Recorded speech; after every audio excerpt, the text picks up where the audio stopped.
تعامل بھی چلا آتا ہے. لہذا صحیح بات یہ ہے کہ یہ رات فضیلت رکھتی ہے. اور فضیلت رکھنے کے معنی یہ ہے کہ اس میں جتنا آدمی عبادت اللہ تعالیٰ کی عبادت کرے اتنی امید ہے کہ انشاءاللہ اس کے اوپر ثواب اجر و ثواب زیادہ اس کو حاصل ہوگا، عام راتوں سے زیادہ حاصل ہوگا.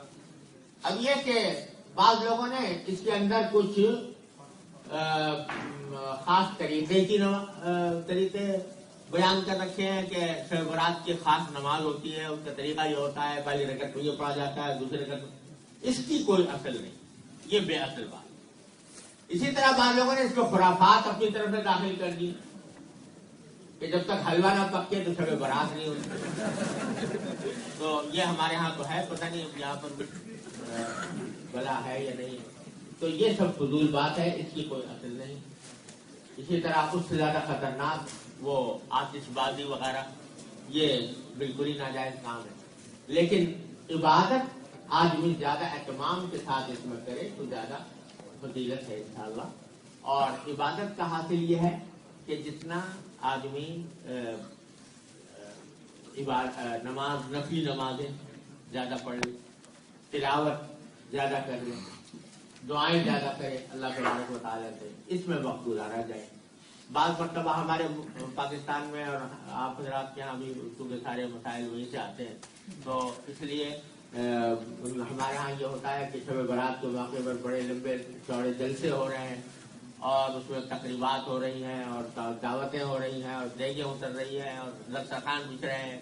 تو یہ اس قسم کا کوئی کام جو ہے یہ نہ صرف یہ کہ کوئی سنت نہیں ہے، بلکہ یہ اس رات کو خامخواہ انتظامی کاموں میں ضائع کرنے کے مرادف ہے. کثرت سے میلادین ہوتے ہیں جی، کثرت سے میلاد محفل ہوتے ہیں. اچھا ہاں، تو وہ جب کوئی اس قسم کی محفلیں وغیرہ، یہ رات ہو کہ شب قدر ہو، لیلۃ القدر، ان کا بھی یہی حال ہے. وہ تو اس کام کے لیے ہے کہ آدمی بندہ گوشہ تنہائی میں بیٹھ کر اپنے اللہ سے رابطہ قائم کرے، وہ ہو اور اس کا اللہ ہو، تیسرا کوئی نہ ہو. یہ اصل میں اس کام کے لیے ہوتا ہے. اسی واسطے اس میں نفلوں کی جماعت بھی مکروہ ہے، جماعت بھی نہیں. مقصد یہ ہے کہ ہر بندہ اللہ سے اپنے رابطہ قائم کرے اور براہ راست قائم کرے، کسی واسطے کے بغیر قائم کرے. دوسرے جو مذاہب ہیں ان کے اندر اللہ میاں سے رابطہ قائم کرنا ہو تو پہلے پادری کے پاس جاؤ، اس کے لیے وہ رابطہ قائم کرائے گا، ہے نا. لیکن یہاں جو ہے رابطہ براہ راست اللہ کی طرف، بندہ اللہ کی طرف، اللہ تعالیٰ خود نماز پڑھے، دعا کرے، استغفار کرے، تلاوت کرے، یہ سارے کام خود کرے. یہ ہے صحیح طریقہ. ایک بات جو انہوں نے متوجہ کیا کہ قبرستان جانے کا معاملہ، کہ لوگ شب برات میں قبرستان کے اندر جانے کا بھی بڑا اہتمام کرتے ہیں بعض اوقات. صورت حال یہ ہے کہ ایک روایت میں ہے کہ رسول کریم صلی اللہ علیہ وسلم اس رات میں بقیع تشریف لے گئے. وہ روایت بھی اگرچہ سندن کمزور ہے لیکن بہرحال ایک روایت میں ہے.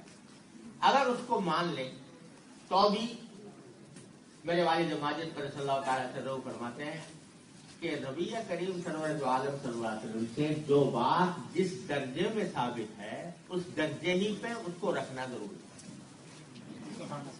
ساری زندگی میں ایک واقعہ کہ شب برات میں آپ قبرستان تشریف لیں، ساری زندگی میں ایک مرتبہ یہ واقعہ بیان ہوا. تو میرے والد والد فرمایا کرتے تھے لہذا اس کو کوئی سنت مستمرہ نہیں قرار دینا چاہیے، بلکہ کبھی چلے گا کبھی نہیں بھی گئے. کبھی اگر اس خیال سے چلے گا کہ چونکہ رسول کریم صلی اللہ علیہ وسلم زندگی میں ایک مرتبہ تشریف لے گئے تھے تو لاؤ بھائی ہم بھی چلے جائیں، تو اس میں بھی کوئی نہیں. لیکن اس کو ایسا لازمی بنا لینا کہ شب برات جب آئے گی تو ضرور قبرستان جائیں گے، یہ بات جو ہے وہ درست نہیں، یہ درست نہیں. تو اس لیے اگر کوئی چلا جائے تو اس کے اوپر نکیل بھی نہیں کرنی چاہیے بہت زیادہ، لیکن اگر نہ جائے تو بھی کوئی نقیر نہیں. اہتمام کر کے جو قافلے بنا کر اور اس کے اندر چراغاں کر کے جانا جو ہے یہ مناسب نہیں ہے، یہ مناسب طریقہ نہیں. ایک بات آخری شب برات سے متعلق یہ ہے کہ 15 شعبان کا روزہ، تو 15 شعبان کے روزے کے بارے میں گزارش کیا ہے کہ ایک حدیث ہے جس میں 15 شعبان کے روزے